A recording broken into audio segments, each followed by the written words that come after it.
All righty, folks. Welcome to Red Pill Sunday School here on UCY.TV. Thanks so much for joining us today. Special guest today, which we'll get to in a moment, Kurt Kallenbach. Very pleased to have Kurt on. I've wanted to talk to Kurt for a long time, and I've had a chance to speak to him off air. Dude, we'll get to that in a moment. I had to. By the way, this is live today. It's January 14th, 2018. I wanted to just make a clarification, something I said last week. We're entering into insane paranoia times right now. A friend of mine, I should say, an accomplice in all of this, someone I have worked with for a long time and been friends with a long time, said that I said something last week that I didn't intend to be taken that way. And I said that my dad, while he was in the Army, or he's actually in the Air Force, he was a captain and he was a navigator, and he flew in both Korea and Vietnam.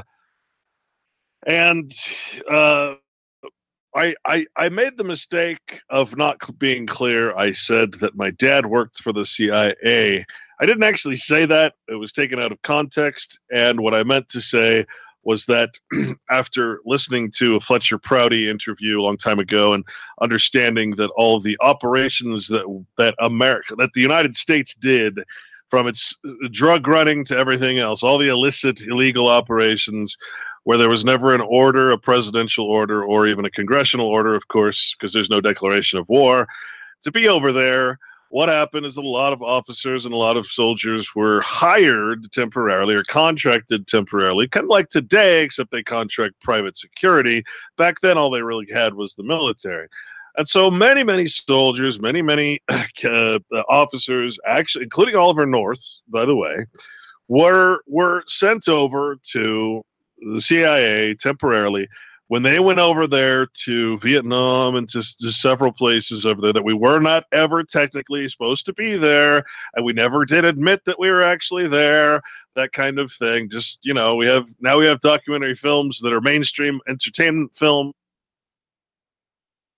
crews, again, showing the aspect of working for the CIA, literally being hired by the CIA, working for them, and being an agent over there doing all that illegal stuff.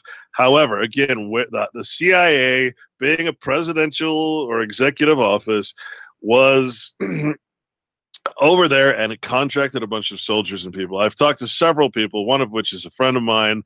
His father understood that his pay was coming from somewhere else. He was working, and he was trapped in one of the worst case scenario where you had the bamboo cage over you in a pit, basically in the middle of the jungle, mosquitoes and everything else, so watching friends die. He's in the worst possible situation.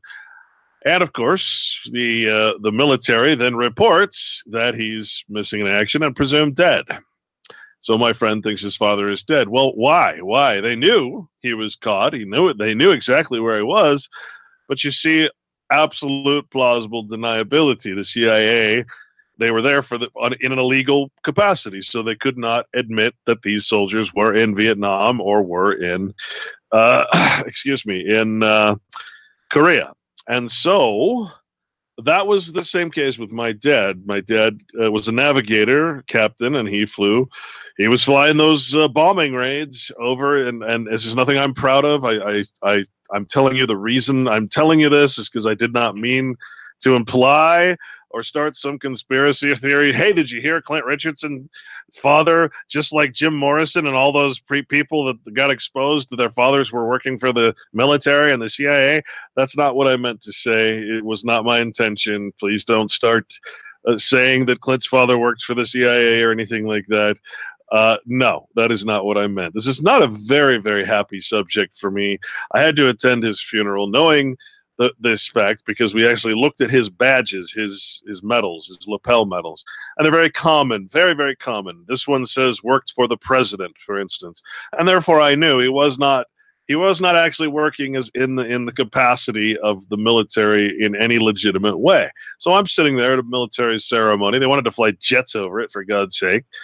And my mom was good enough to say no, but I had to sit through the damn 21 gun salute, and I had to go through all this crap, knowing full well that my dad was sick because of the military, because of Agent Orange, because of that he got 100% disability. And I was very active in getting veterans 100% disability because my late step uncle by marriage, was very active in getting veterans 100% disability because of Agent Orange poisoning, for being over there when we weren't supposed to be over there and when we were. And, I had to live with this. It caused him so many health problems. I had to, knowing all of this, sitting through that sermon was very painful. It's very painful for me to say I'm not proud of my father's service, nor am I proud of anybody's service, because it's not serving anybody but a corporation, a big slaveholding corporation. So I'm not, this is nothing that I'm proud of, any great big secret. If you just listen to Colonel Fletcher Prouty or anyone else that knows anything about that time, or go watch a freaking mainstream movie now, because the statute of limitations is probably up. They can't get in trouble for it anymore. So now it's just going to go mainstream that we've always done things illegally. All right, fine. There's no reveal here is what I'm saying. I get so tired of trying to do the right thing and getting accused of something like this. It's just ridiculous. And when it's from a colleague, when it's from a friend, that makes it even worse. So, and this brings me to my guest, because right now, Kurt, welcome to the show. Thanks for suffering me that little blurb. Hi, Clint. Greetings, Curtis Kallenbach. Give him your website right now, so they don't have to search for it in the archives. I think the best one to go to at this point would be Curtis Richard Kallenbach.xyz. .xyz. We'll talk about XYZ and what that means as well. But right now, wait! I got something fun. That whole diatribe you just went through because of all the grief and pain. Let me put a smile on your face regarding the CIA, if it's even possible. All right, go for it. This is a fun fact. Well, it's not really fun. It's incredibly tough to swallow. But the CIA, believe it or not, has its own commonwealth. And believe it or not, the CIA's own private commonwealth is actually called Capitol Hill. It's located on the island of Saipan in the Northern Mariana Islands. Has anybody ever heard of the Northern Mariana Islands when it comes to properties of the U.S.? Let me say this again. And I know nobody that you're speaking to right now has ever heard this fact. The CIA has its own commonwealth. That commonwealth is actually called Capitol Hill. And Capitol Hill is located on an island called Saipan in the Northern Mariana Islands. If anybody wants to know about private commonwealth properties and things like that, and how the CIA is dealing with foreign or international citizenry, you got to realize that when they say Capitol Hill on the network news, which Capitol Hill are they speaking about? Are they talking about the privately owned commonwealth known as Capitol Hill? Or are they talking about some other Capitol Hill, maybe located on the continental U.S.? I'm just asking a question at this point. Anyway, sorry about that. Well, I mean, Commonwealth technically is synonymous with the word republic. So, this is a private commonwealth. to say it has a commonwealth, is that the same as saying that when you join the bar association, you're sort of leaving and going to a different place as well? Yeah, I'm saying that let's say all of my assets are in one single pool. Sure. And everybody that has an interest in that pool is part of that commonwealth. What I'm getting at is the CIA has its own commonwealth. And the funny thing is, it is called Capitol Hill. Right. It's amazing. Yeah. Well, and it would be interesting to see where the money comes from, because it's so easy. It's so easy to get money offshore. All you have to do is double bet the stock market. You already know it's going to go up and down. Hey, you're the CIA, or you're the government, and all you have to do is open a dummy corporation, have it purchase or bet against, the stock that is going to rise up and down. And in America, you use taxpayer money. You invest in that. and you lose all the money, but you gain it over here in some foreign corporation. So it's like double insurance, right? Or reinsurance. So now all of a sudden you got all this money in a dummy corporation. You simply close the dummy corporation and you give that money to your Capitol Hill, and none are the wiser. Right. You drive the value down to zero, but short it in the process. So you got this giant margin of gain. It's beautiful. I mean, it's just so wonderful to think that this system is so beautiful in its evil context. I mean, it's so wonderfully put together that it blows your mind. It really does. Bet against the thing, and you purposefully lose it so that money appears somewhere else. That's just brilliant, you know. Well, anyway, sorry about that. I just had to throw that in there because most people don't know anything about that. Please do. If you got little juicy tidbits like that, I'll have to, that's a great chain. If anybody wants to follow that up, by the way, I always say, do the research yourself to be sure, and then hey, send it to me because I'm so damn busy. Show me all the connect all the dots for me. I wanted to say I just happened to catch a little blurb of Jordan Maxwell. Mixed feelings on Jordan Maxwell, but interesting stuff. He's kind of like me. I think I've maybe prejudged him wrong because he does go into a lot of the Blavatsky and theosophical stuff. But I'm starting to understand, because I do as well, that I'm reading these quotes from these theosophists and stuff, not because I support them or believe they're correct or whatever, but because you can't understand this whole thing unless you look through the eyes of your adversary. You're never going to understand what the adversary is trying to get or do, right? So I'm starting to understand that there's a certain amount of respect and there's a certain amount of disrespect, but you still have to consider all angles in order to understand the whole thing. On that note, I want people to know that my guest today, Kurt Kallenbach, we're all in the same boat. And one of the things Jordan Maxwell said, he said,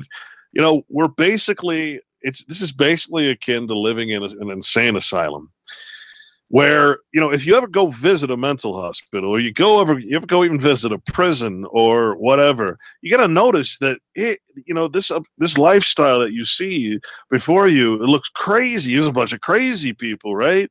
And somehow they're all living together in some kind of strange harmonious law that keeps them sedated and adhered to in some community that's basically in a little locked up place. Well, I'm going to submit to you what Jordan submitted, which was that, hey, that's kind of what we're experiencing right now. Every time we go outside our front door, every time we have to go to work or go to the grocery store, and everybody that calls me or writes me and tells me how alone you feel, because there's no one you can talk to. You can't talk to your parents. You can't talk to your friends.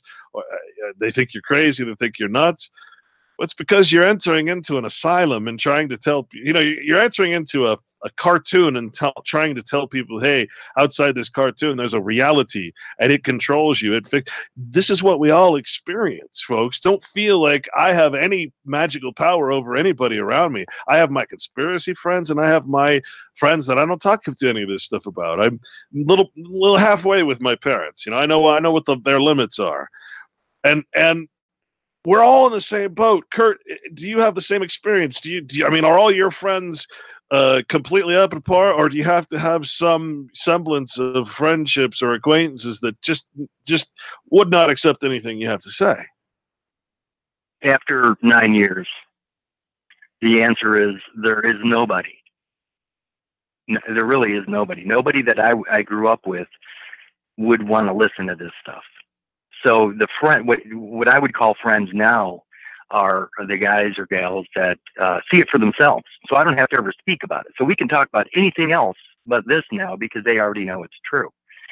But I quit a couple years ago, which was one of the better things I've done in my life. I quit talking about it, trying to explain it, because that's hell. That's pure hell. So now there's nobody left that I would talk to about this. I don't really have any interest there's an old sales pitch where it says, a man convinced against his will is of the same opinion still. I don't want to try to convince anybody. And here's the thing. As much as I may or may not know about what I know about, I could not convince even me of this stuff. So if I met me, from 10 years ago, knowing what I know right now, and tried to even convince the very man that knows it, I couldn't do it, because it's an impossible. It's so far fetched that you need a starting point. My starting point, like most people, it was the patriot movement, the idea of patriotism and voting and all that stuff. It's not there. What I learned over 9 years is this truly is property. This is only about property and about interest in such property. And that property does include your life. So anyway, no, the answer is no, there's nobody there. I don't have any friends from, don't get me wrong.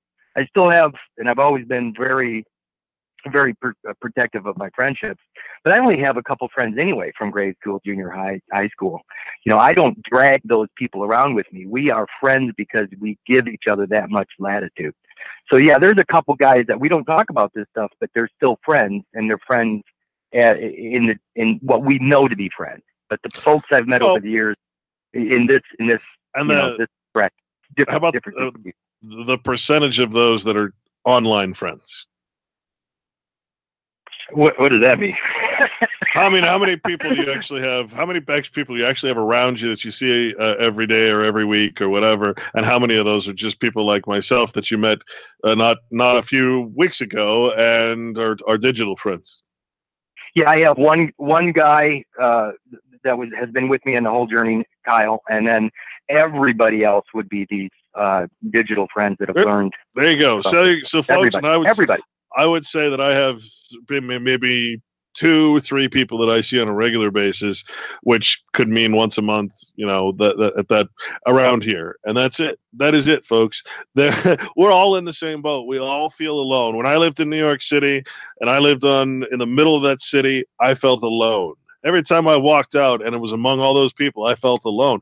There is no other way to say this, but we're all in the same boat. We're trapped behind these computer screens. We're looking for something that we're never going to find unless we get up off our asses and start building something together. And this is my ultimate goal. My ultimate goal is to do just that. Find some way, some piece of land, some sanctuary, some monastery, whatever it takes to get people to get off their asses. Stop trying to convince people who have ears to hear and eyes to see, and get together. We're out there. We all know where each other are, whatever that is, and yet we're all still saying we all feel so alone, and we're going to continue to feel alone, because that is what this system is designed to do. It is not designed to get us together. It is designed to keep us separate.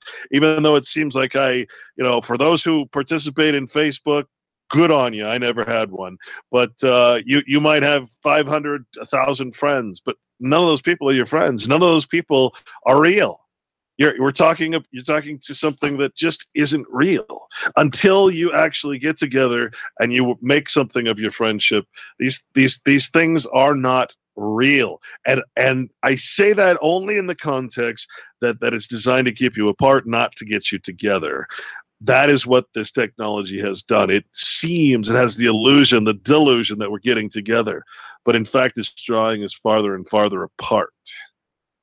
Well, even between you and I, let's say, but I mean, we're closer together, but I'm talking about they divide to conquer, not just one man to another, but even the man within himself.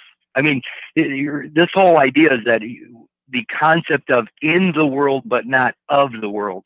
Right. Yeah, I mean, in the world means that I'm sitting around the board playing Monopoly. Of the world is actually a piece built and designed specifically for, let's say, Monopoly. That of the world would be the wheelbarrow, whereas in the world is me playing through the wheelbarrow. It's still a division. It's still a division. I mean, I have to know the difference between me and the wheelbarrow. If all of a sudden Curtis Richard Kallenbach, all caps, if I'm starting to play as if I am that, I'm in trouble, because then I'm going to go. Yeah, the wheelbarrow goes to jail. The player never does. Sure. You have to bail your surety out, right? Yeah. Yeah, but see, I'm the shoe, and I'm right behind you. Always, always rolling the dice, trying to get ahead of you, trying to land on the good spots. And I'm always there to kick you in the butt and compete with you because, you know, that's what the rules tell me I've got to do. That's what the rules of the chessboard, the rules of the Monopoly board. That's what the rules of every game say to do. It says to compete. And yet, does the law of nature say compete? Nope. Not one concept at all. There's nothing that says compete. It says be charitable. It says make sure everyone else is wealthy before you are. It says hey, everything is opposite in the scriptural or natural or whatever law you want to call it. I don't give a crap what name you put on it at this point. It's self-evident. It's you know, so again, not only are we on this Monopoly board, but we're also completely in competition with everybody else on the Monopoly board, and that's the worst part of it to me. Is that it's like a board game. It's like it's a competition, and it's a competition that is absolutely 100% entertainment. It is not necessary. It does not need to happen. We do it because we think it's normal. Fill the hole. A big hole. Yeah, fill the hole. And I mean, if we have a hole, it fills the hole. We're always looking for something to fill what's missing in our life. And it doesn't matter what type of competition it is, whether it's, you know, going to the gym and trying to get healthier. See, one thing I've done at 57 years old, it took me years to get here, by the way, is I'm not competing with, and by the way, I've never competed with anybody. I've never been a good competitor. I was All-American in track, but I still was not a good competitor because the only one I was running against always was me. I didn't care who else was on the track. They were never my competition because my whole thing was to be better for myself. I did not care what other people thought about my performance. It was always just me. So I've never been a good competitor. That's why I'm not very aggressive in court or anything like that, because I don't feel like I'm competing with anybody. I'm looking for truth. That's the problem. Yeah. And to me, the truth shall set me free, regardless of what you say. So I don't need to compete with anybody. All I'm looking for is the truth. So that's been my whole thing, my whole journey. But you know, I was misled early too. You know, I did go down the many wrong paths. Yeah, and you know, one of the things that really bothers me about a lot of writers, a lot of hosts out there is that we made this prediction in 2000. This is going to happen. Nope, didn't happen. Oh well, that's because the Illuminati they were winning, and so they're going to change their date, right? So, and these guys, they never retract. That's what bothers me. They never retract, even when you could prove that they're wrong about something. You show them the evidence, they're never going to retract, because that would mean they'd have to change their book or amend it or just admit they're wrong. And I find the opposite to be. I find being wrong to be the most enlightening thing possible, because it makes me look for the right answer. So there's this problem too, and like you say, it doesn't matter what you say or I say. The truth will set me free, no matter what I say or whatever anybody else says, because that's the only true. That's the only place freedom exists. And the sad thing about it is, and this is where a lot of people scares people. When somebody says or asks me, well, how do you know when you arrived at the truth? See, this is a very difficult thing, because when you get there, when you arrive at the truth, they're not going to bother you. In other words, nothing's going to happen.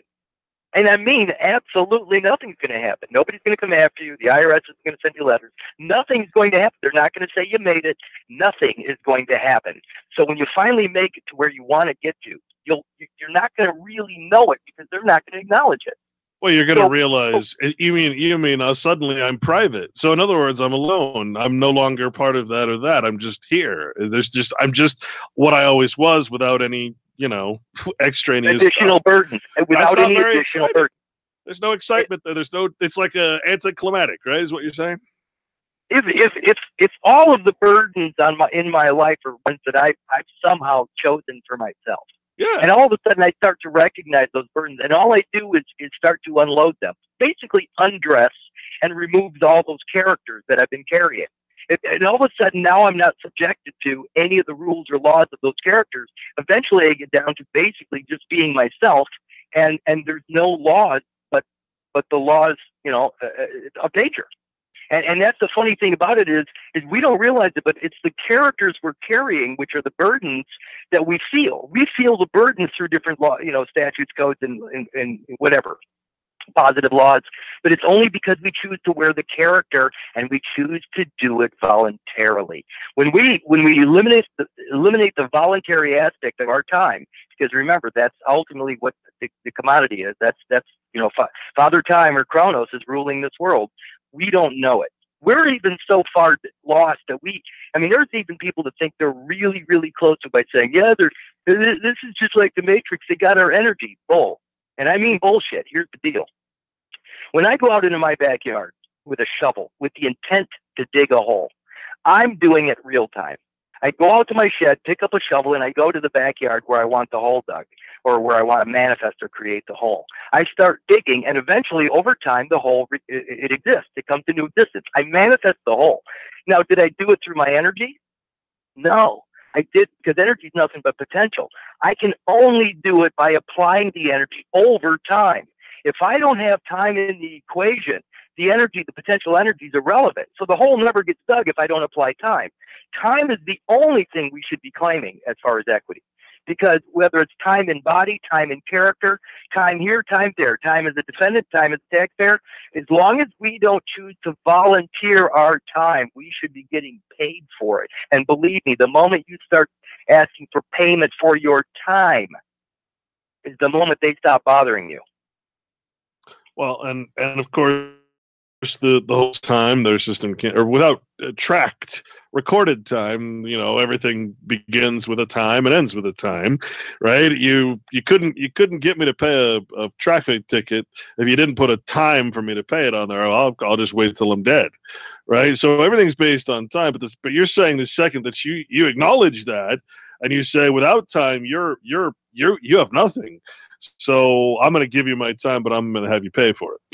Well, I'm not. And here's that's one commodity though that Clint, you and I can never argue.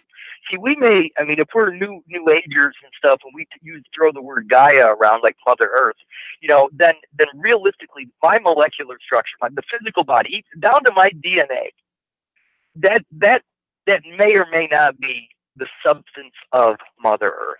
So my physical existence may be from the soil, so to speak. And so now there's going to be a lot of people that say, yeah, but Kurt, we all share the earth. So in essence, your little plot of land, your little piece of ground called body, is part of all of us. Okay, I'll give you that. But there's one thing that nobody can claim. It's the spirit in that land, the spirit in that ground. That is I. That is me and my own. So the thing is that the spirit, while it inhabits that little piece of ground, that spirit private and it's mine, and nobody gets to make a claim upon that time and body.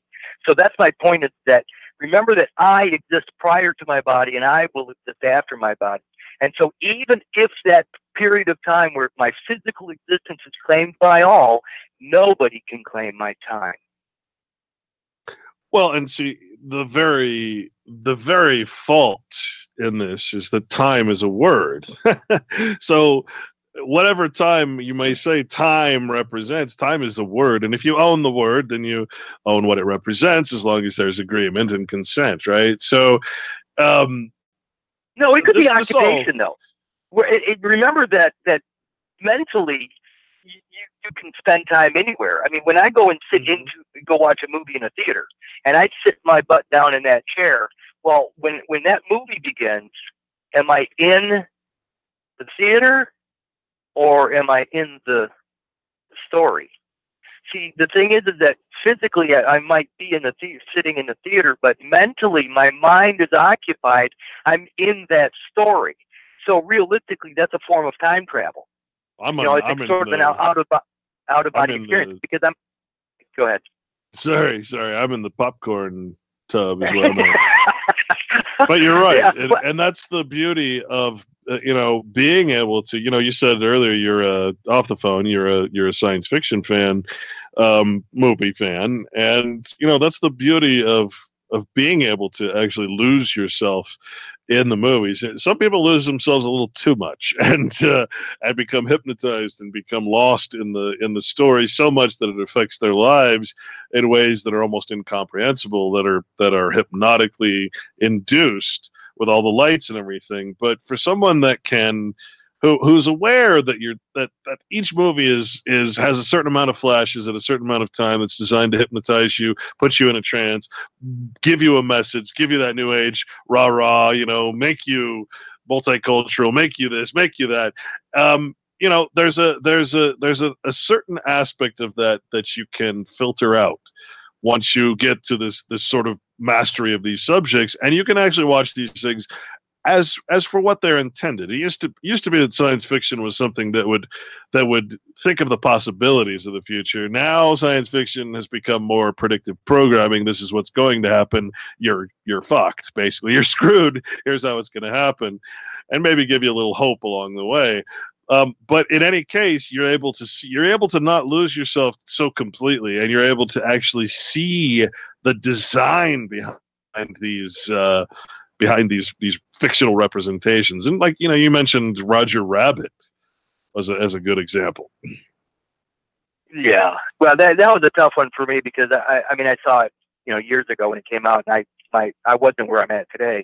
But the concept of a living man interfacing or even speaking to a cartoon, well, I guess that's kind of where we're at now, because that certificated person or that fictionalized individual that they create for our use in commerce, let's say, that's no less a fiction than Bugs Bunny or Roger Rabbit. And so here we start to think or believe we are that character, and all of a sudden we become the cartoon. There's a really interesting movie that most people don't know about.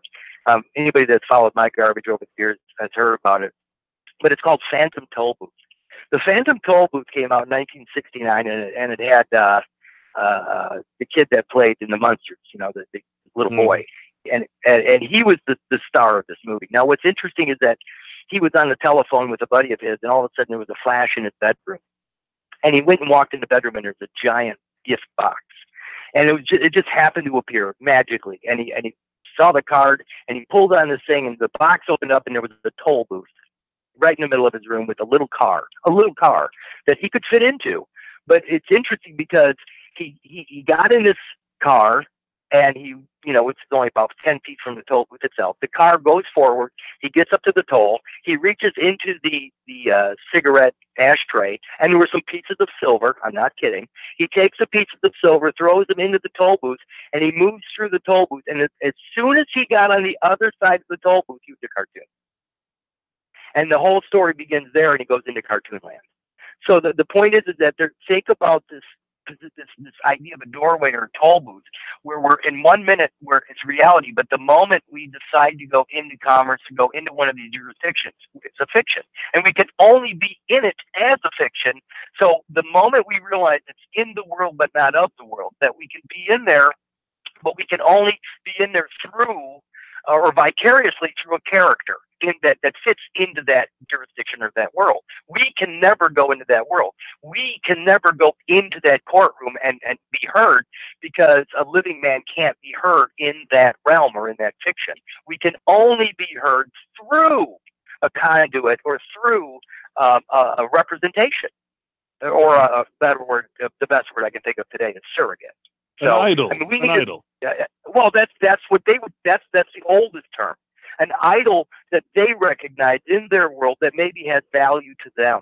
But the reality is I can't be heard. I need something to represent my position or my voice that can be heard in that fictitious land. But people need to go find it. You can find it online, but it's called The Phantom Tollbooth, and it's really fun to watch, because the guy that drew up and the voices of what's his name from Bugs Bunny, they're the ones that put the cartoon together. But that's an amazing movie, because the kid's about 13 years old, and if you've been around this long enough, you realize there are some very pivotal years, like 5, 7, and 13. Those are very pivotal. 5, 8, 7, or 8, somewhere in there, and 13. Because at 13 years old, we're supposed to be, for the male, becoming men, and there's supposed to be a transference going on there. But if we get stuck or lost at 13 years old, we end up someplace else, and chances are we'll never get out.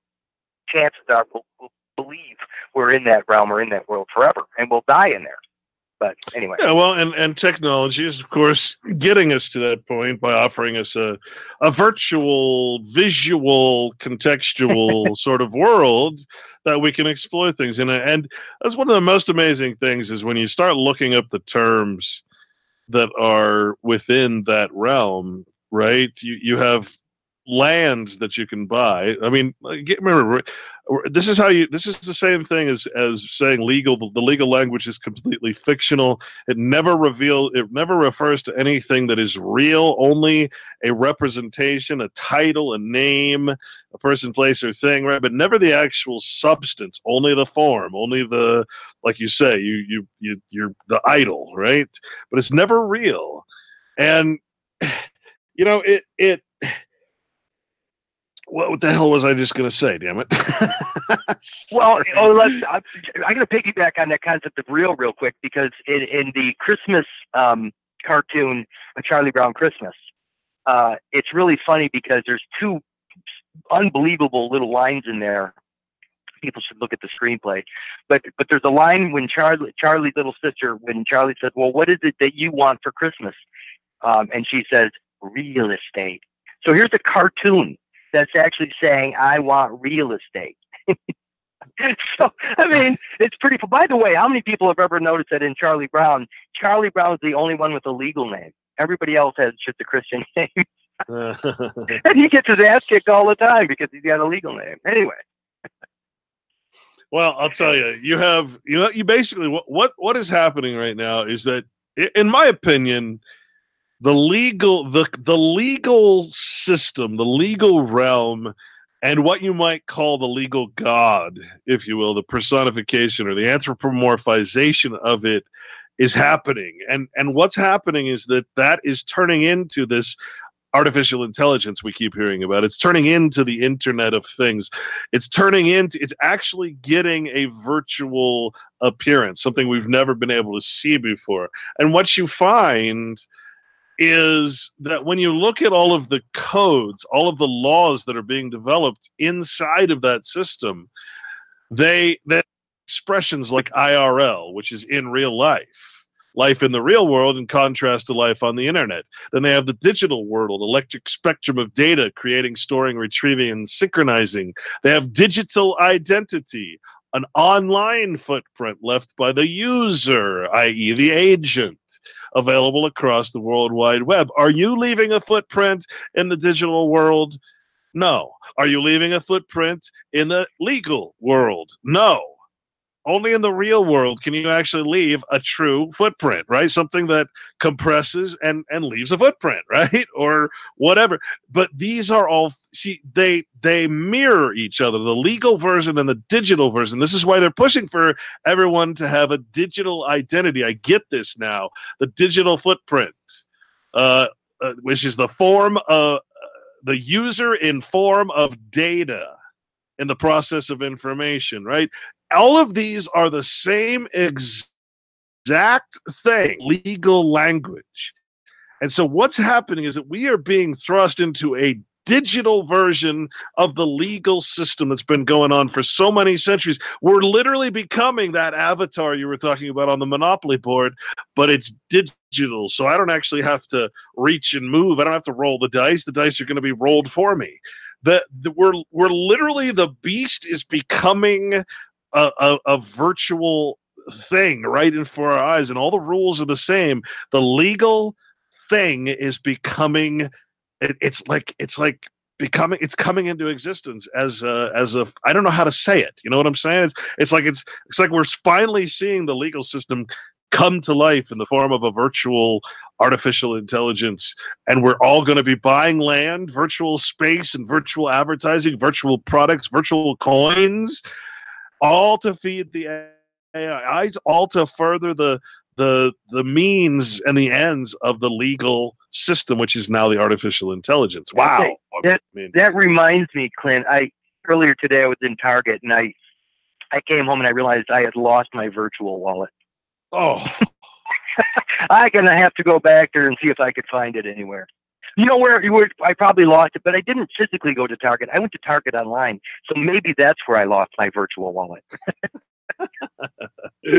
See, people don't realize how stupid that sounds, but anytime, and I don't mean any disrespect for anybody, but here, you got so many people out there that are screaming and hollering for their rights, and yet they're the first ones out there that can't wait to get involved with Bitcoin, a virtual coin system or form of payment, and they're saying, no, man, I have all the rights. Listen, but they're out there touting, and I don't care who's doing it. I'm just saying you really can't have it both ways. If you think you can, you better know the difference, and you better protect yourself, because again, what they do is they hang these carrots out in front of everybody, because everybody chases the bright, shiny, spinny things, and then they realize they get hooked, because they're making all this money. It's all virtual money, and it doesn't really exist. And it didn't earn anything. And they didn't have to physically put out any energy to get it. So realistically, it is nothing from nothing equals nothing. And so I struggle with all the people screaming and hollering for reality rights when they're the first ones on the bandwagon of virtual monies. You know what I mean? I'm sickened by it. But anyway, it's horrible. It's horrible. No, I know exactly what you mean, man. And I look at it with contempt, and people can never figure out why I showed so contempt. I could have got in on the Bitcoin rush when it was $40 an ounce or whatever, and I'd probably be a millionaire. If I wanted to participate in evil, I could have gone into the stock market when I was studying that and how government invests. I could have, but that's not my goal. My goal is to get away from that shit. Money is the biggest burden you'll ever. It's a bunch of IOUs. I know nobody wealthy that's happy. No one that's content. No one that is truly enlightened or helped by their money. Yeah, they get things, but that's just not where it's at. So what I'm noticing here, especially, is, again, the word agency is now turning into the word user, right? Because your user, the user of your program, kind of like in Tron. Right, so the man is the agent for the character in the computer, the program, and then you've got the master computer, which is the principal. And so everything you do in the computer realm is a third party engagement through agency, with you being the user or the agent, and the program being, your little avatar, your little character being digitally represented as and everything he does is with a third party, because all that space in that computer, all that virtual land, is owned by someone else. And that's what's funny, because when my father's sperm fertilized my mother's ovum, generating or creating a new unique land, which is my DNA, that right there was mine to occupy. Meaning, when I say mine, I mean I. So I occupy what my mother and father created. That's my property. What's really funny is that as soon as I came out of my mother's womb, though, there was a character born on a form in a very specific order, and that character was named Curtis Richard Kallenbach. And that character was not me, and it also wasn't my father's. So as soon as I started wearing that character through a belief system that it was my birth certificate or certificate of live birth, I now started occupying a space that was generated by some other creator. So I was given the space of my DNA and physical body by my mom and dad. But this other space, this virtual space called Curtis Richard Kallenbach through a certificate of live birth, that character it is owned by an author. And what's interesting is the concept, and many people have heard me say this before, but let me do it. Well, I don't know, how many of your folks have ever heard me before, but let me go to Black's real quick and read literary property, because the literary property is so huge. Before you do that, you said something about Black's dictionary that caught my eye. It was something about not being for the definitions, or for being the definitions of words more so than the court cases themselves. Black's law was, the first issue came out in 1891. The Black's law itself is a language in and of itself. It's not a dictionary like Ballantyne's or anything. It's not a law dictionary. It's a language dictionary that only works within a specific jurisdiction. In other words, if I went into a small community somewhere, like I was a carny, I got into, no offense to anybody if you have any carnies listening, but I mean, if I was a carny and I learned that carny language, zip, zip, zip, zip, zip, zip, whatever they do, that's a very specific language only to carnies. And Black's Law is a language only specific, very specific to a legal system. It is not a law dictionary. It's a language dictionary for a specific jurisdiction. And that's what it is. It's a term of art, or a book of terms of art. And it's different. So when an attorney says to me, well, that's not a law dictionary, of course it's not, but it's the one you guys use. So, I mean, remember, 99% of the truth is still a lie by omission by 1%. So to me, the Black's Law, I use it because that's the language that's being used against us. It's not because I consider it a law dictionary. It's because it's the language they're using. I might as well learn the language. I mean, I'll never learn the carny language, but I certainly can learn the language that they're using in the courtroom. And that you're expected to use when you're in agency, when you're in a courtroom. If I'm wearing that character, Exactly. if I volunteer to wear that character, then I better damn well know the language. Well, and the same thing with a cartoon. Of course, it just happens to be that cartoons speak English. Well, thank God for that, right? Wasn't designed that way or anything. Woo! Cool. Oh boy! Imagine if cartoons had their own language, we'd have a worthless media on our hands, wouldn't we? I think people should look into the etymology of the word cartoon and see where that takes them, because they're going to be surprised about vehicles and things like that. But let me get into literary property real quick, because I'm now really stuck on the concept of time and character. And again, J.K. Rowling, the creator of Harry Potter, has all the authority over every character in the world she created. I mean, she is no less a god to that Hogwarts or whatever world she created. And every character in there is born of her hand. She owns all the rights to all those characters. So none of those characters get to speak freely or outside of her rule book. If I went out of the house every day dressed like Harry Potter, I'd look like a 57-year-old idiot. But nevertheless, J.K. Rowling would have a right or a claim upon me because I'm physically representing or presenting her character without her authority. So she could bring me into a courtroom and say, listen, all the time you spent in my character, you owe me, some percentage of your day. So she could say at Halloween time, she could say, how dare all you parents who allowed your children to dress up like Harry Potter. Harry Potter is diabetic. He can't have sugar. You've defamed the Harry Potter name. Harry Potter is not an addict to sugar like all your children's are. Right? I mean, that's how ridiculous. In essence, saying, if your kids are going to wear my Harry Potter uniform or character, they can't eat the candy they go and get, because my character is a diabetic. So he could bring all the children. That's the idea of this birth certificated person. That person has its own set of rules, and it falls within a jurisdiction of its creator. Let me read literary property real fast, because this is important for people to understand that, again, this is one of my favorite ways to explain things to people. Not that I'm the best at it, but I try. I try to take very difficult ideas and distill it down into something very simple. At night, when I lay my head on the pillow. At night, when I lay my head on the pillow. When I lay my head on the pillow. Whose head is on the pillow? Do I say, well, Kurt's going to sleep now? Of course I don't. I am going to sleep now, and I don't have a name. But here's when I wake up in the morning. What people don't realize is that the very first character I put on is Kurt.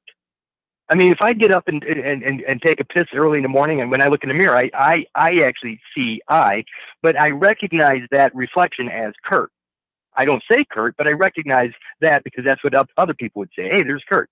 So Kurt is the very first character I put on in the morning. When I look to my left and I see my wife laying there, then I put on husband. And when the phone rings and it's Clint, and I pick it up and recognize that it's Clint, I put on friend. And then when my wife's done packaging up stuff for our eBay Amazon business, I put on driver. And then when my son calls, I put on dad. And when my dad calls, I put on son. So, by 4 o'clock in the afternoon, I'm wearing Kurt, husband, driver, son, or friend, son, father. And then, of course, if I get a letter in the mail and it happens to say defendant, I can choose to put on defendant at that point in time if I choose to show up in a courtroom, or if I get something from the IRS that is claiming me to be a taxpayer, I can choose to wear taxpayer voluntarily, or I can figure out a way to get paid as a taxpayer. My point is that all these different characters have owners, and there's not a single one I don't get paid for, just so you know. There's nothing in my life I do for free.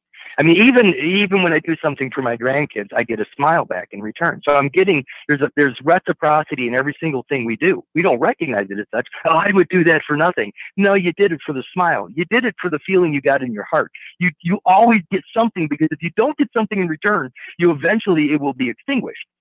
If there's no emotional tie to something, you won't do it. Again, if there's no motive to do it, you won't do it. It's all motive. Everything is motive. So let's get back to the literary property.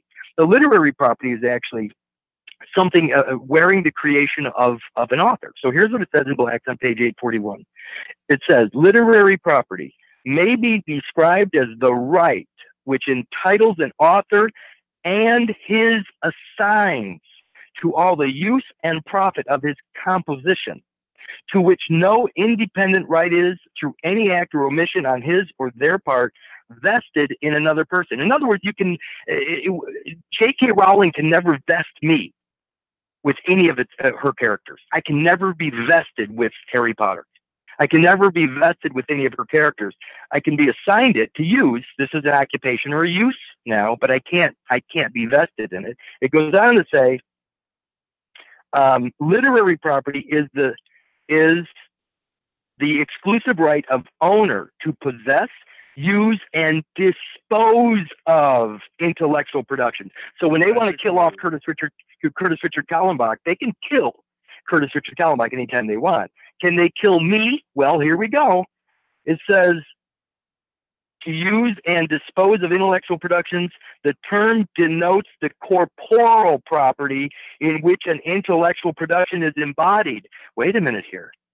If I'm wearing the clothing of Harry Potter, does J.K. Rowling have the right to the man under the clothes? Yes, she does. Until I strip myself of those clothes, I'm still making a claim upon her character. And as long as I'm wearing that clothing, J.K. Rowling has a claim on my life. Okay, but let's make it clear to the audience now. You're talking about something that you can picture. I have a Harry Potter cloak and or the big hat or whatever. I have the wand. These are things that you can picture in my mind, but what you're really talking about are things that are not. It's very difficult to picture. It's very difficult to picture status. It's very difficult to picture that I'm a Mr. or this or a job or a title or anything else. These are things that are not seen in any way. Or a character born to a timeline, Anno Domini Gregorian, that is owned or claimed by the Roman Catholic Church. Again, Curtis Richard Kallenbach is a character born to a timeline that is claimed by, or with his story frame, the greatest story ever told, of the Roman Catholic Church. And so when I wear those clothes, or I clothe myself with that character, which happens to be called a juristic personality, when I wear those clothes, that juristic personality is subject to, it's actually considered the Roman Catholic Church. It is actually a brick in the wall of the church itself. So juristic personality is the Roman Catholic Church. So as long as it is the church, way, right? I mean, it is defined that way. Yeah, yeah. So again, when people realize that this is all a property claim, and until you realize that you may be trespassing, or worse, you may just be occupying the vessel or character that belongs within some jurisdiction, the moment you do that, you realize you don't have any. You're in a bind until you start to really slow down and go, wait a minute here. It's not about that. It's about whether I volunteer or not. Because this is my time. See, I can volunteer my time in character, or I can recognize that it is my time that is not being volunteered.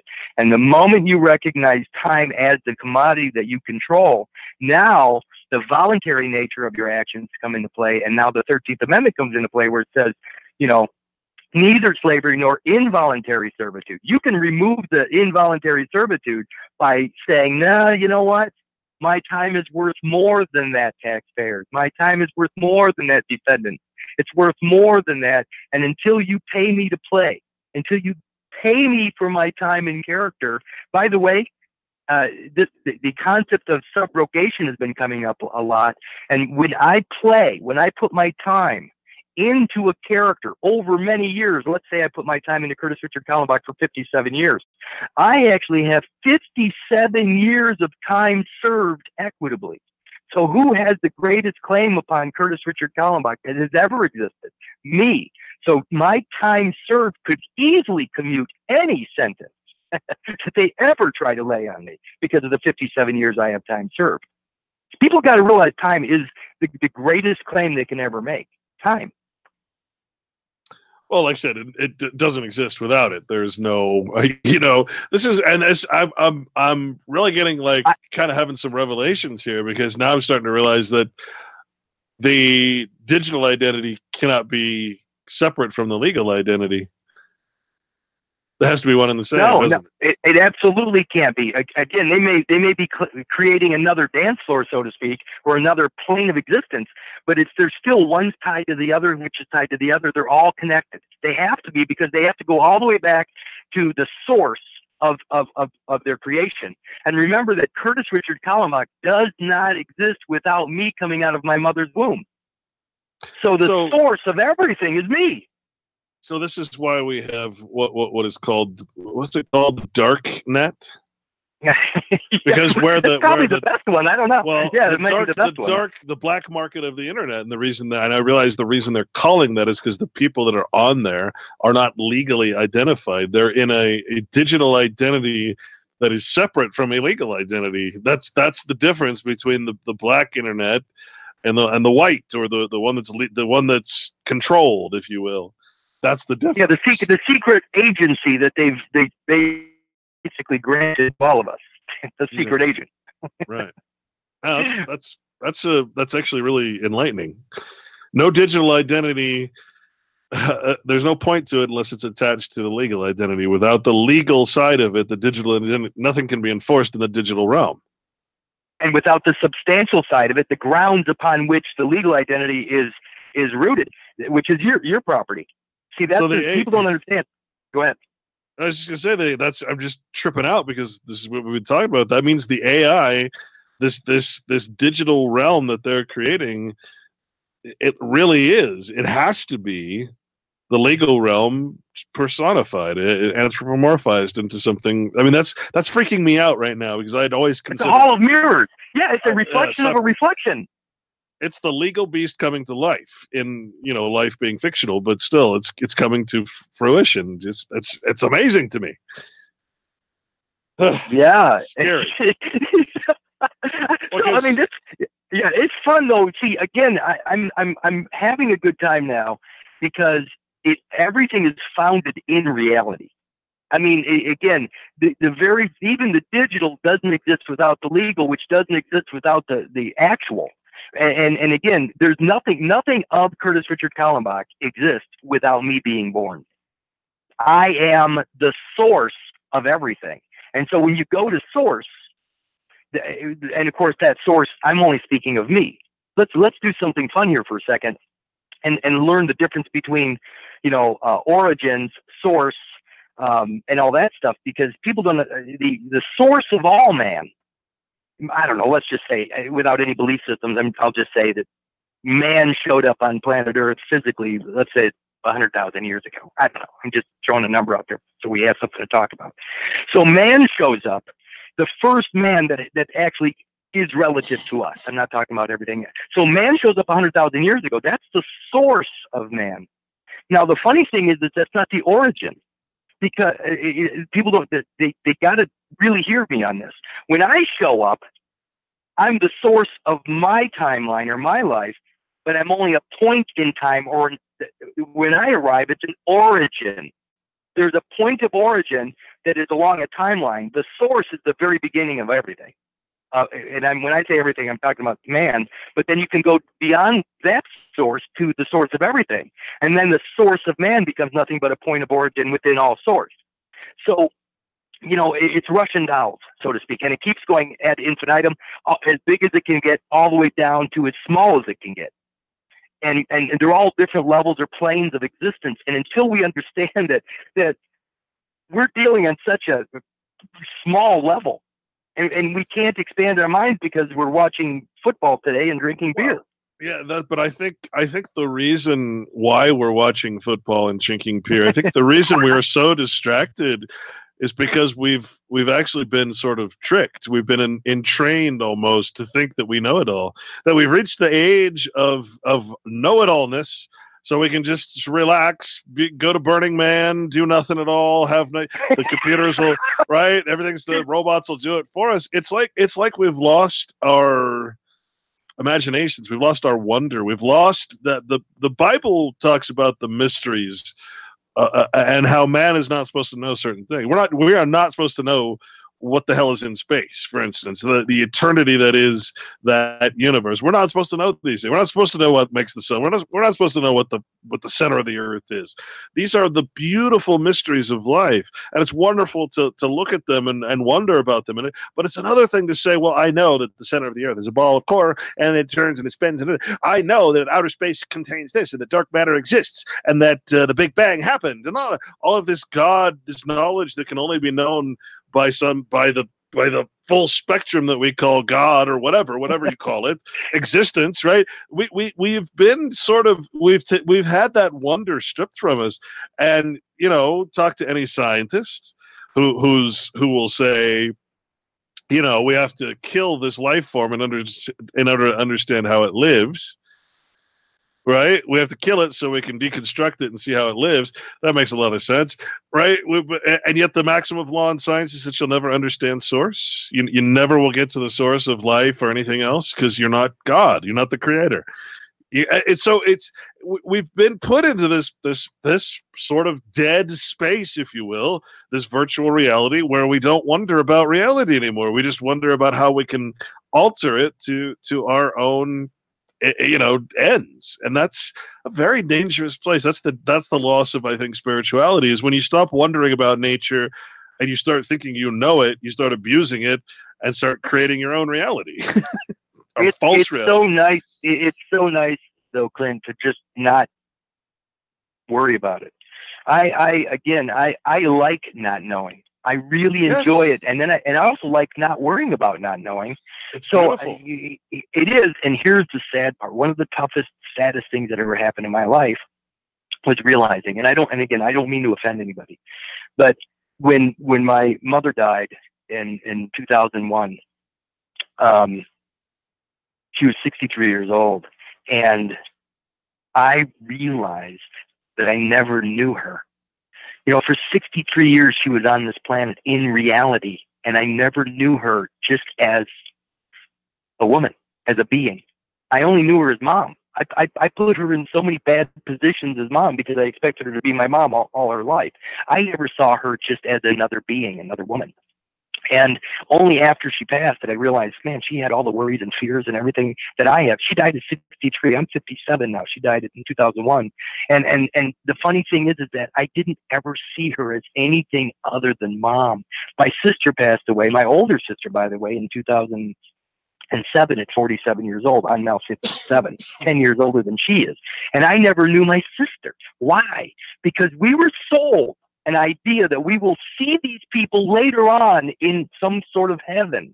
And so we don't have to worry about our time here on this planet. All we have to do is just go do our thing because we are already saved and we're going to see everybody we love in heaven. Bullshit. The only time we have in these bodies is right now. Look at your loved ones and realize this is the only time you have. I mean, even if I meet my mother somewhere, it's not going to be my mom. It's going to be some other being. I don't know what it's going to be, but I tell you what, it's not going to be my mom. And the problem is that we let go of our entire lives. We let everybody pass, and we don't even know who they are because we're so caught up in something happening after we die. That's amazing. To no end. That's amazing to me because the Bible says nothing about that. This has been perpetrated by the Puritans and these people who it was a cult. It was a cult that formed into a church, and their whole belief structure was based on that fact that everything we do in this life is only to serve us in the next life. And that's why you had this anarchist sort of movement. You had this movement of do everything in this life to appease yourself in the next. It was a really, really strange sort of movement that got turned in and mixed up with the natural law, et cetera, et cetera.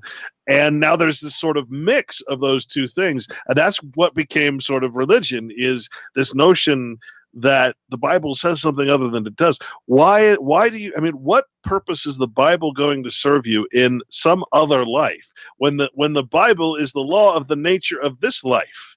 What sense does that make in any way, shape, or form to consider that just believing in something and you're going to go to some other?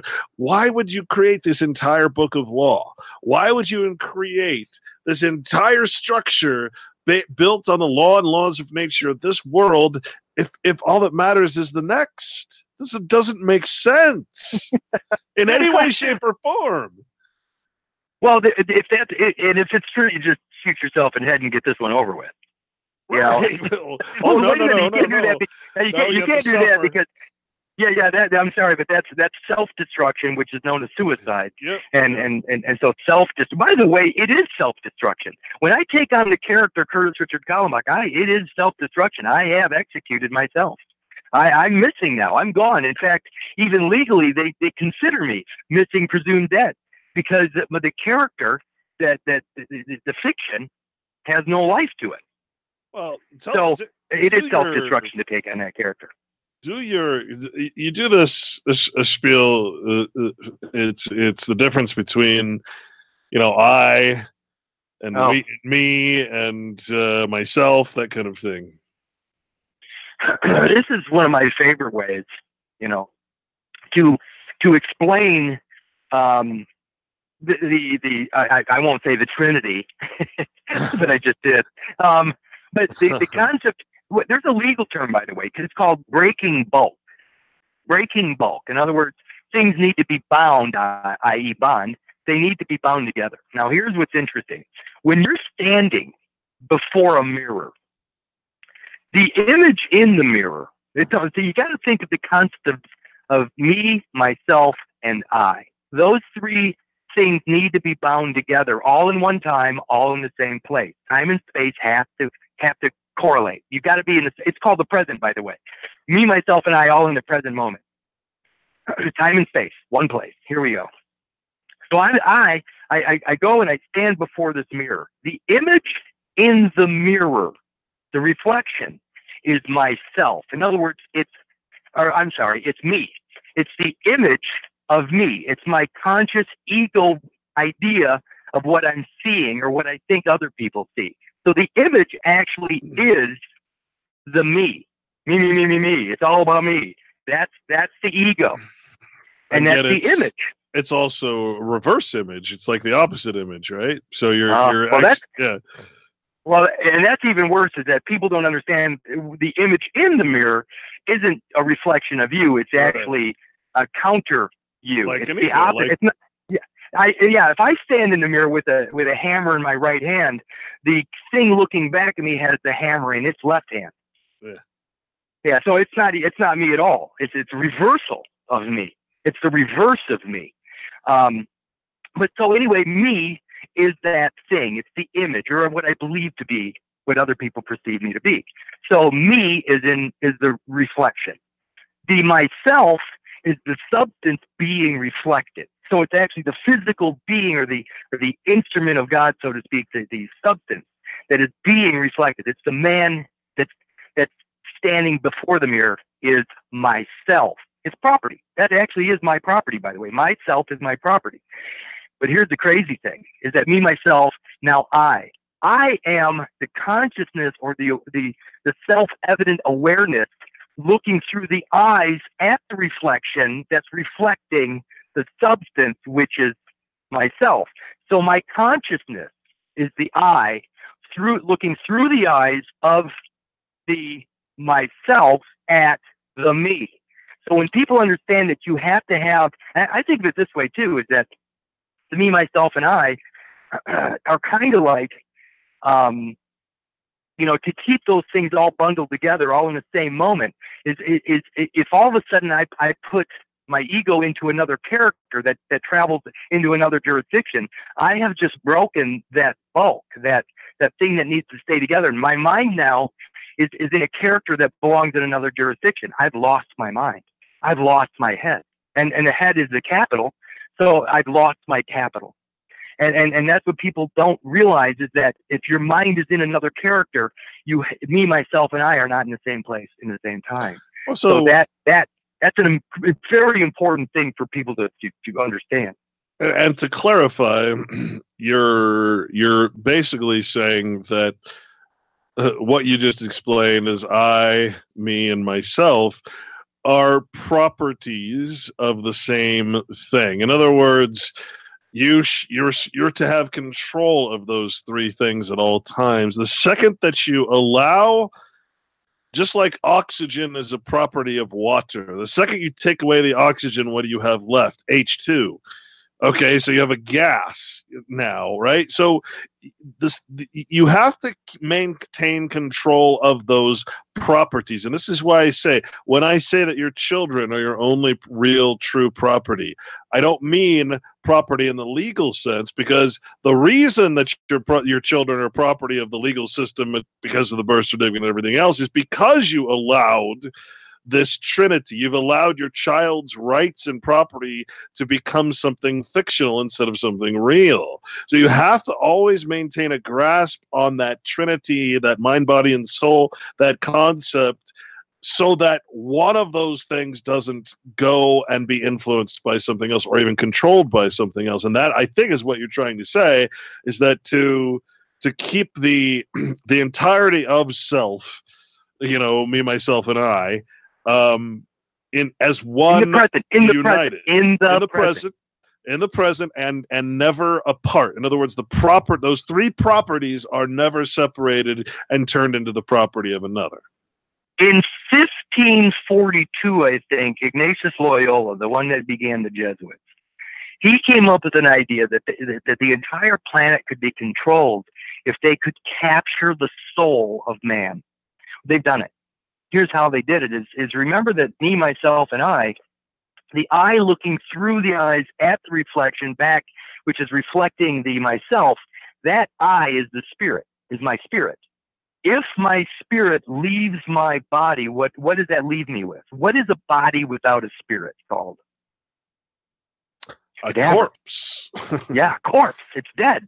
And what's funny is that the Jesuits have a term for that, where these corpses or these cadavers are out there doing things without spirit, and it's called what is it? Sinde a cadaver, or what is it? It's basically in the manner of a corpse is how it is.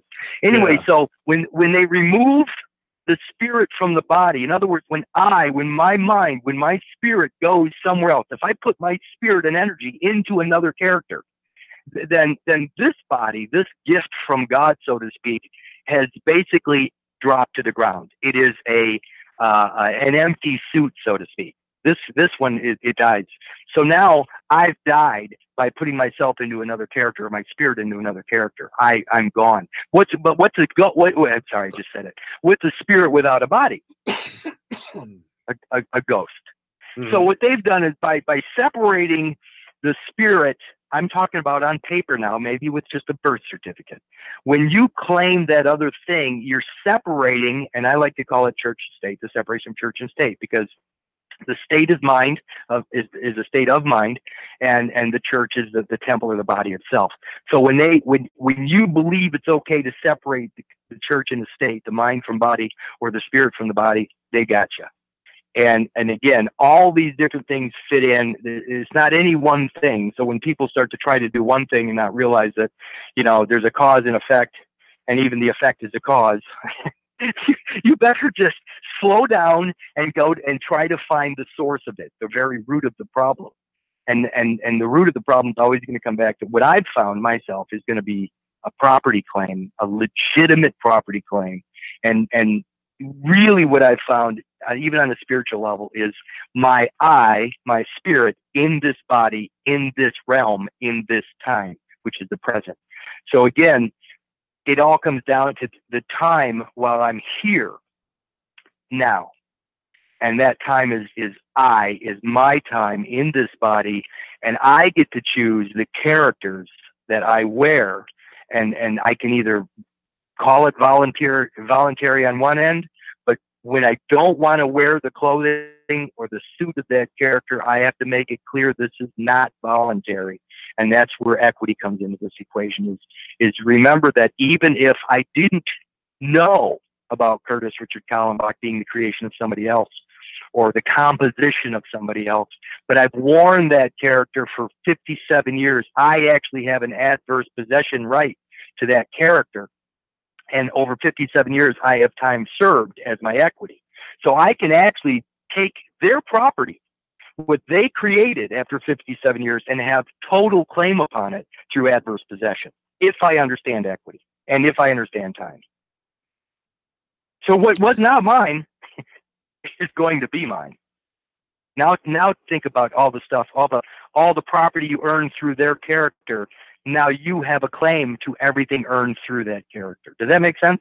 Yeah, absolutely. Well, we can through that character, everything through that. In other words, the trust that character establishes. Now everything that I've ever earned through Curtis Richard Kallenbach or the legal name or whatever now is under my control because I have an adverse right to it after 57 years. The problem I have with this, I mean, there's a lot of gurus, a lot of movements out there who have people chasing the rainbow, chasing the pot of gold at the end of the rainbow, that there's this trust account that you can access.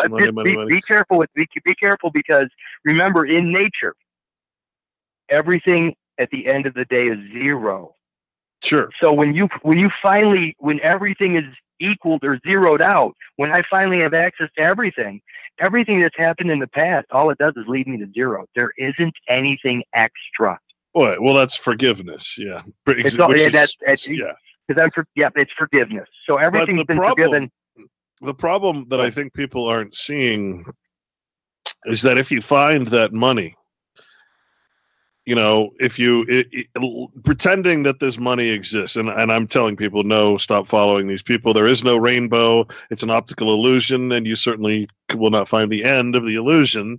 You just can't go there. The place doesn't exist, right? The rainbow doesn't actually. It's an optical illusion. So there's no gold, in other words. And if there is, it can't be found in the sense that you're looking. So the dangerous part of all of this is that, and what people don't realize is that, see, finding such a treasure would be basically you're finding it in on the ship of another. You know, you're a rented vessel. The only thing that a treasure hunt will yield is something that is owned by another, which all money is owned by government. So you're only finding something that's going to keep you in the system and subject to its laws if you ever do find whatever it is these people are saying you can find. And what I like about what you're saying is that no, once you get there, again, it's anticlimactic. There is no monetary reward per se. There's just the truth. There's just life itself. And that's what I keep trying. That's why I say it's really hard to sell, because there's not this reward, a physical, or I should say a secular reward. You know, that it's different than that. It's a spiritual reward that can't be explained until you really, really get there, right? I think it's a beautiful way to look at it when you realize that that world is obviously complete fiction. And the easiest way, again, to take this incredibly difficult concept and make it simple for people is that the game, let's call it Monopoly again, when you have all this Monopoly money in front of you, and when you end your play in the game, Do you put that money in your wallet? Is there anything you actually get from the game? No, it all goes back in the box, and at the end of it, you walk away to your dinner with your friends, or a decent craft beer or whatever. But the Monopoly game itself is forgotten. I don't care how much of the board you earned or how much of it you owned. You don't get to take any of it with you. So when you find out the truth of the matter and you get to that place, you go, "Holy cow! This has been nothing but a game." And I wish I would have known it was a game earlier, because I wouldn't have been so afraid. Yeah. So that's what's going to happen is once we eliminate the fear by understanding how or what the mechanisms or the leverage, the system of leverage they have, when we realize that we actually have all the power, but we give it away through our love for each other. We give it away because they tell us that we're helping the guys in Africa and South Africa. We're helping the guys, in the poor states, the poor countries, third world. We don't realize that they're using that against us, because the so-called representatives are now allocating all of our voluntary natures to whatever means they want. And the problem is they're not. Our best interest is not in this thing. We're the only, by the way, Clint, and this sounds horrible, but who's the only one, realistically, that has an interest in your life? The only one? Yeah, the only one. And don't tell me your son or your daughter, your husband, your wife, whatever. The only one that actually has a legitimate interest. My dog? well, of course, if all of a sudden he can't get out of the house and you drop dead today, he's in trouble. That's right. He's like, I really got to pee. Yeah, well, you're not going to care how much urine's around that house eventually. But the point is that we don't realize it, but we've been misled even on the concept of the word selfish. I mean, the only one that has any true responsibility for his existence, his or her existence, is you. Or is I, and I can't. I mean, my favorite saying that I somehow come up with years ago is the greatest gift that I can give to you, Clint, is to remove the burden of my life from your shoulders. That's the greatest gift I can give you, is recognize my life as being mine and my responsibility, and then doing everything for me, removing the burden of my life from you. And see, if everybody understood that's the greatest gift you can give everybody, then all of a sudden I'm going to have enough, and more than enough, and by the way, my wife and I do this all the time, but we give all kinds of stuff away because we can, not because it's taken from us and given through some other, church or organization that is pretending to be, so whatever. I can't stand the thought of I can't send my own kids to college because all the money that gets stolen from me, but other people's kids are going to college on my dime. So, I mean, the idea is that the greatest gift I can truly give you is to remove the burden of my life from your shoulders. And that's communism is where we're stuck. We're stuck in communism now, and we have been since 1933. But the point is that I'm the only one responsible for my life. And that sooner everybody understands that really nobody cares about you. No offense. I'm only worried about whether I eat tomorrow, not whether you do, because if I'm dead, I can't even help you. So I need to take care of myself. That's the real point. If you don't love yourself, you can't love someone else. And if you don't take care of yourself, if you don't exist, then you can't help anybody else. That's the real point. And you find in that notion of selfishness, in the real sense of the word, it's not a bad thing if it's of, as you say, the negative law, the natural law, the law of nature, where, again, you should never be wealthy until all others are. Forgive all transgressions, etc., judge not, yes, lest ye be judged. All these different things are included in that type of thinking, because really, at the same time you're saying lift all your burdens, at the same time you should be following the law of charity, which says, hey, I will gladly accept your burdens if it helps you remove them.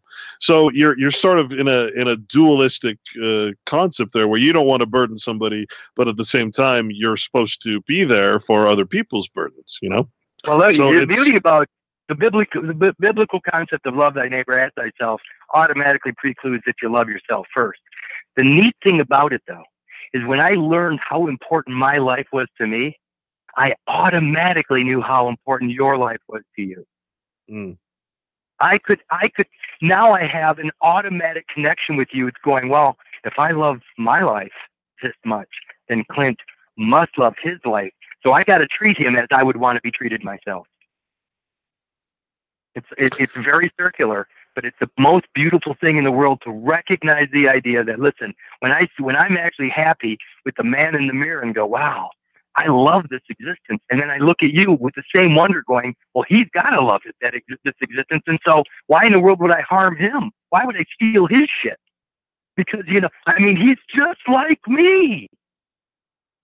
Black, white, Chinese, doesn't matter. He's just like me. Fucking unbelievable, man. Well, so essentially what I've come to sort of uncover is this word husbandry, and I never really understood what husbandry was until I saw a few quotes. We talk about husband and wife, we talk about husbandry over animals and stuff and over land, but I don't think people really have a husbandman is a farmer, a cultivator, which is where the farmer comes from, husbandman, basically. And when you think of husbandry, you think of this. You must think of it past the marriage aspect or the legal aspect of the marriage, and think of it as much more. Husbandry is actually defined as agriculture or cultivation of the soil. Okay, this is nothing to do with marriage. Husband and wife is a domestic relationship, but some of these quotes that I found really, really enlightened me as to what the problem is. And of course, the problem is property. Property, again, there's two versions of property. One is to be a property of something like oxygen to water, and then there's the legal title to something that says, okay, you have power over that thing. You can treat it as you wish legally against the law of nature. You can treat that piece of nature and pollute it and do everything you want to. And this is the difference between owning land and having the land own you, or husbandry. To be married to the land is as it's a part of you, as if your blood and its blood, or its dirt, if you will, its oil flows together with your blood. This is from Wendell Berry on farming and food. He says, to husband is to use with care, to keep, to save, to make last, to conserve. Old usage tells us that there is husbandry also of the land, of the soil, of the domestic plants and animals, obviously because of the importance of these things to the household. And there have been times, one of which is now, when some people have tried to practice a proper human husbandry of the non-domestic creatures in recognition of the dependence of our households and domestic life upon the wild world. Husbandry is the name of all practices that sustain life by connecting us conservingly to our places and our world. It is the art of keeping tied all the strands in the living network that sustains us. And so it appears that most and perhaps all of industrial agriculture's manifest failures are the result of an attempt to make the land produce without husbandry. What is our problem? Our main problem is that we are not connected to what I call God, which is the land, the nature. We're not practicing husbandry. We're practicing domination. We're practicing something other than that. So this is what I mean between the two different types of property. The fact that we've been tricked into considering our children as a legal property is why we've lost control of the generations and why we're ending up where we're at, because we don't consider them as just one of the property of our blood runs through our children. The property of our lives, our DNA, and the memory of the genetic code runs through it. That's the property that I refer to.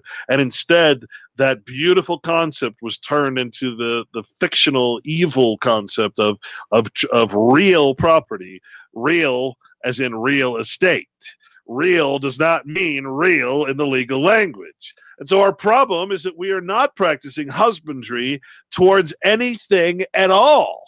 not our wives, not our children, not our land, not our homes, not our domestic animals, our very food supply, which we feed the cancer of all the other animals, right? We have been lost to this concept of husbandry. And I think that is, instead, we're married to the state. Our legal persona, the mask that we wear in the Latin, we're married to fiction instead of nature, and that's our problem. Okay, are you ready? That's unbelievable, but because I completely agree. And here's what's so weird about you. When I heard you say husbandry, I'm thinking nobody talks about this stuff. Years ago, and only recently, my wife and I went to a concert again. But years ago, I was joking about the State Farm and all that stuff, the insurance, because this whole world is based on insurance, by the way.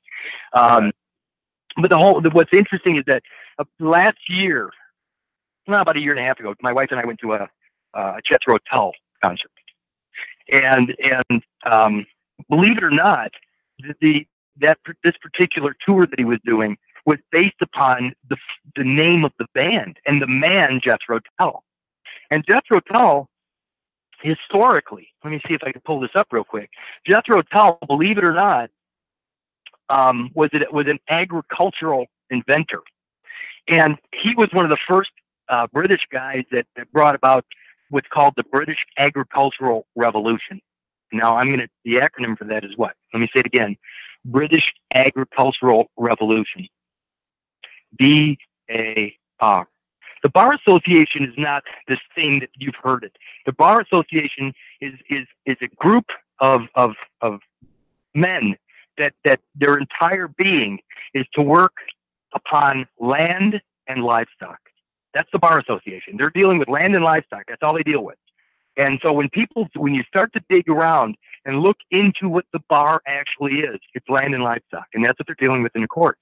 And that's why when you started talking to me, or when you started saying the word agriculture and husbandry, husband, people don't realize who the husband is. And the fact that the United States has two positions on the concept of land or blood. And in fact, the United States is one of the few countries that actually has both the concept of jus soli and jus sanguinis. Jus soli meaning of the land or soil, and jus sanguinis of the blood. So what they've done is they've split both the bloodline and being born on the land. They've made two different positions there.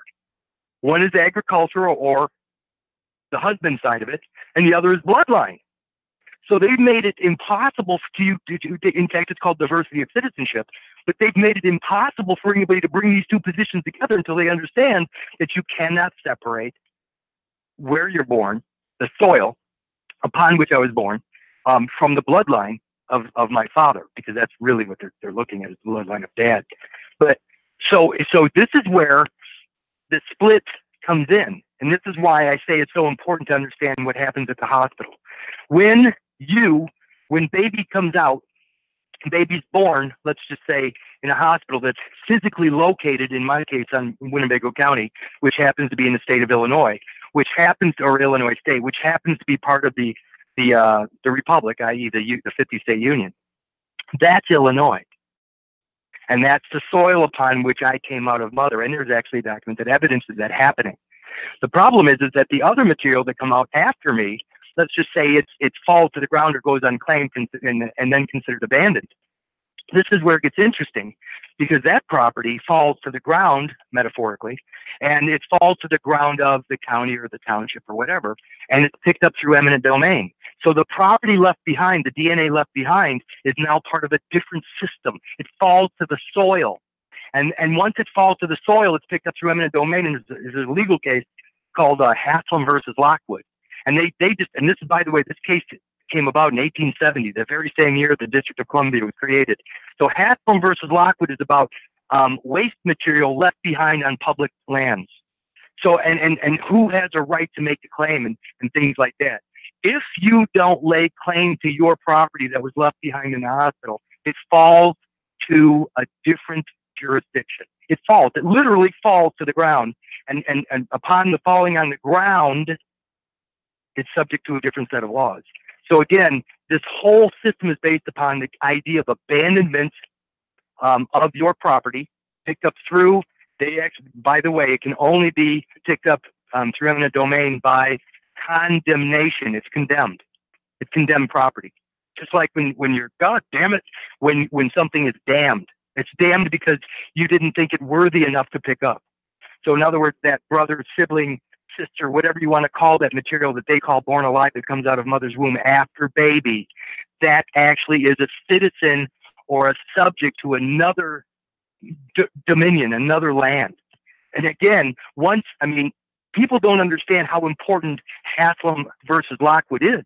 Haslam versus Lockwood explains exactly why there's diversity of citizenship in the United States of America. It explains it, because where that waste material lands is claimed by a specific government, whether it's township, and if the township claims it, they do a governmental survey, and through the Bureau of Land Management, it's picked up, and now the Bureau of Land Management hands it to the United States Treasury. So your DNA now is part of the ground from the township, the government survey, and hand it to the Treasury. It's not your DNA that they're grabbing. They're saying that your waste material fell on ground that belonged to the township or county or whoever. They're not claiming you, they're claiming the waste material that was abandoned. And that's why people are so confused about this, because they can't claim you, but they can certainly claim the waste material that needs to be what? Picked up. Actually, in Illinois or in Rockford, they have something called a reclamation, Rockford reclamation.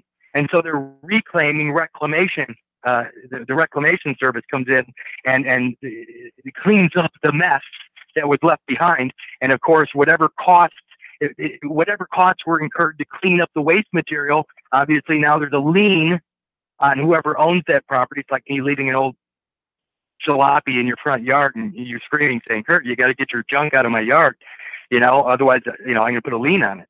Well, that's exactly what's happened. The original lien to our lives comes through Haslam versus Lockwood. And until people understand this is all machination, this is all mechanistic, it's not something magical. It's very real, to use a term that the way I mean it. So, again, it is all about property and whether it's abandoned or not. And here's one last thing I'll say about that. And then we can go any other direction. But people don't understand that the man that's speaking right now on the phone, have I ever abandoned anything back at the hospital? No, because I'm still using it 57 years later. The moment they know I'm alive, all of their frozen claims, frozen assets 57 years ago. Remember, I went missing, presumed dead. The moment I'm found alive is the moment that trust collapses.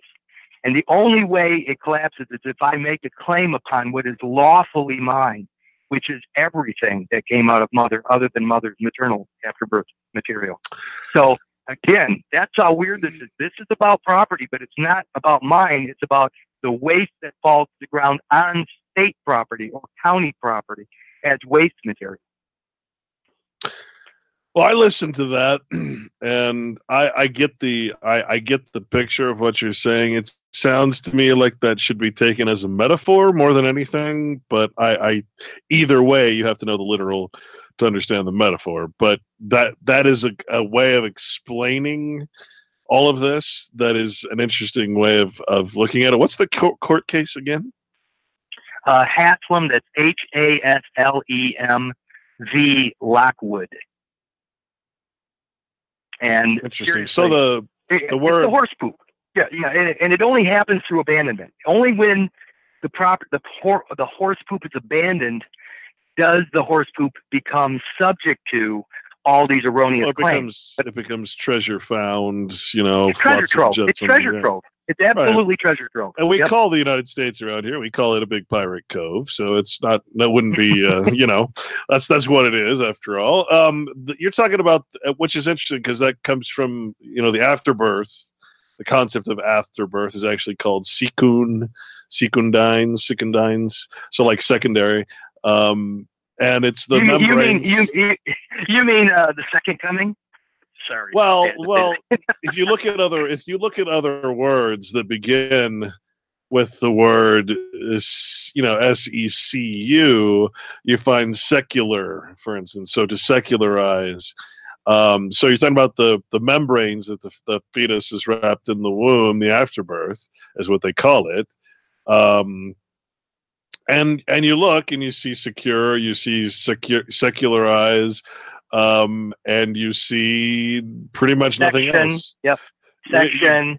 Well, you don't see the secu, and I'm curious if I were to follow the word secu, what that would uncover, or secun, or whatever it is. But you only find it in secular and secure, and that's about it. There's no other words that we use that are like that. So to secularize or to secure sounds about right?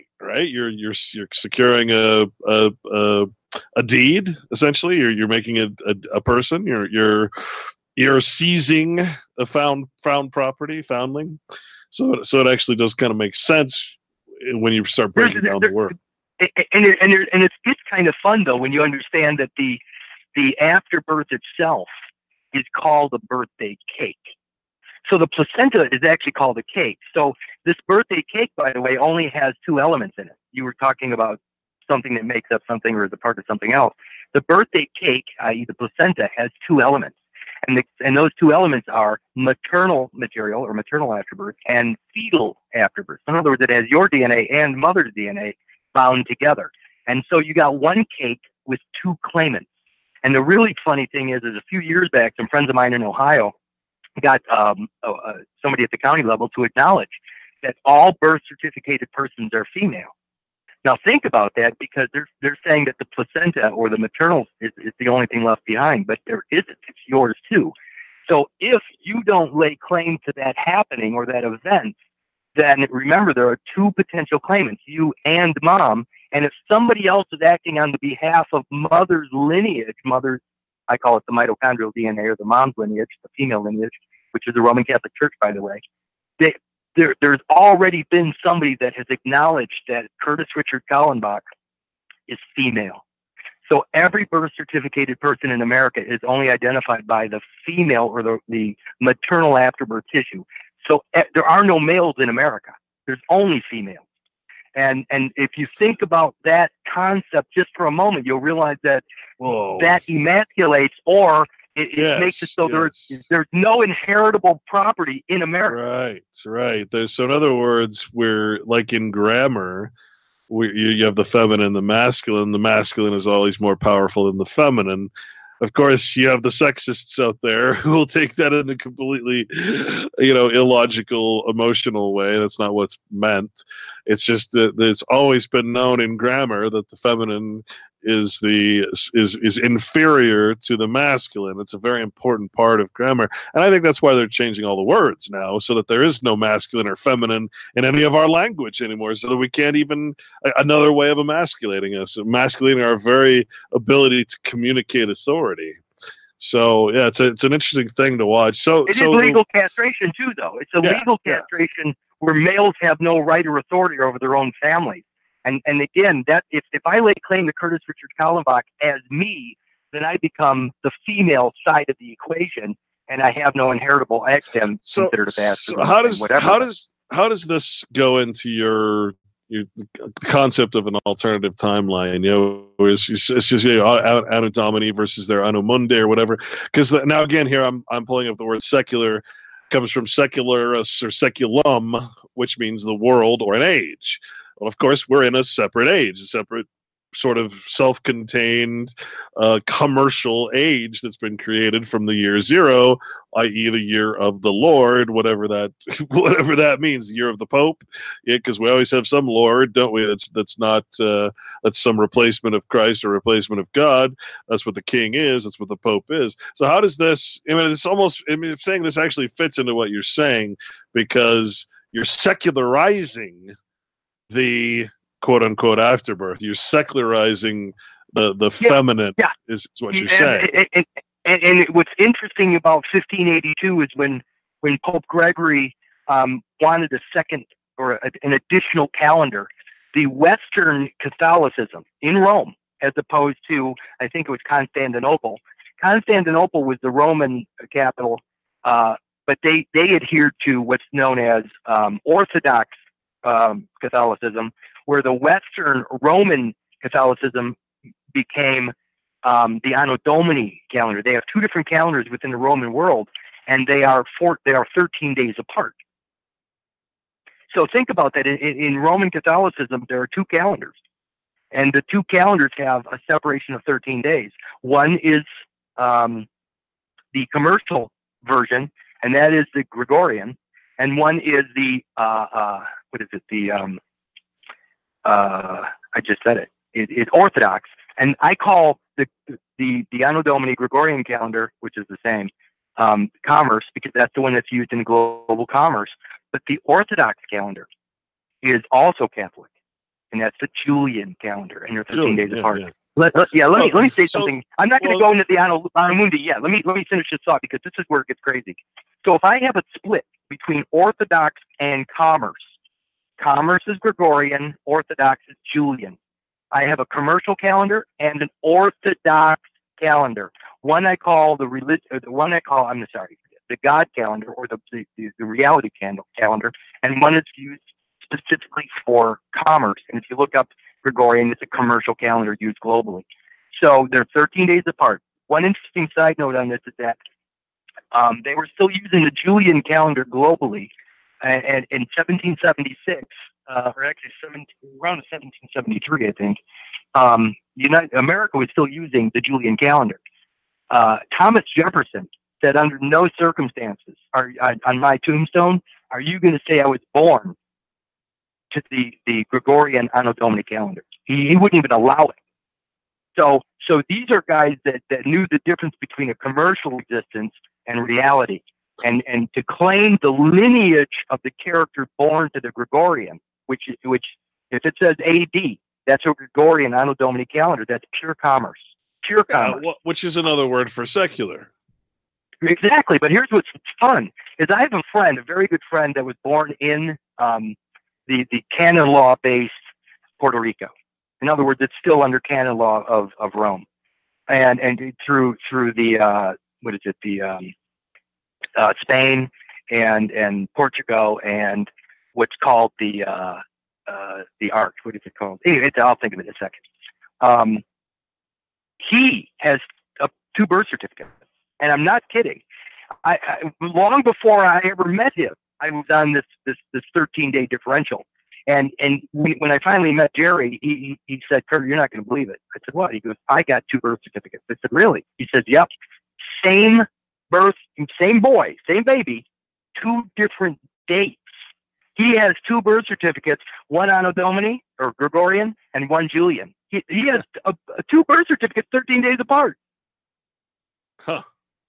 What does that tell you? And here's what's funny is that the Julian calendar is the living man calendar, the Orthodox. And the Anno Domini Gregorian calendar is commerce. And it's the difference of 13 days that I've found over everything I've ever looked at, which is the interest being charged.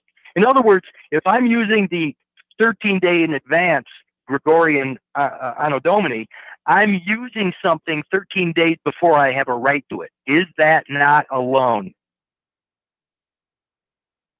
So we are living in their history? The living man is historical, or let's even call it the present. But their birth record, their commercial vote is 13 days in advance. So we're being extended credit by 13 days. Gotcha. That's the margin that the banks are using, those 13 days. By the way, if you knew what somebody was going to do 13 days in advance, would you not have an advantage? Sure. Would that not be a trade secret that maybe you want to keep to yourself? What it sounds like you're talking about with the afterbirth concept is the notion of a hostage. A hostage is defined as a person delivered to an enemy or a hostile power as a pledge to secure the performance or the conditions of a treaty or stipulations, i.e. a contract of any kind, and on the performance of which the person is to be released. Wasn't Jesus executed in advance for everybody? Right. So I'm just throwing that out because I believe that there is that. I believe they're using that Gregorian Anno Domini as a certificate of indulgence born to that system. Right. The idea of sacrifice. We've got just a little less than 10 minutes right now. I want you to tell people about your site, what you're offering there, some of your seminars, and if you would, what is your, at least in your purview, I'd prefer that you say it in the purview of the state, but or the federal government or whatever, or your Illinois or whatever state you're in. What is your current status as the state recognizes, not as you think it is, but as the state recognizes it?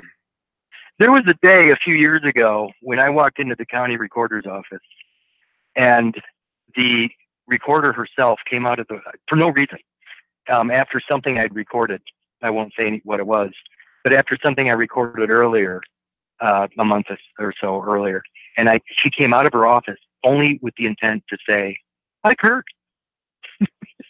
I mean, she came out of her office to specifically say, actually, she said, "Curtis.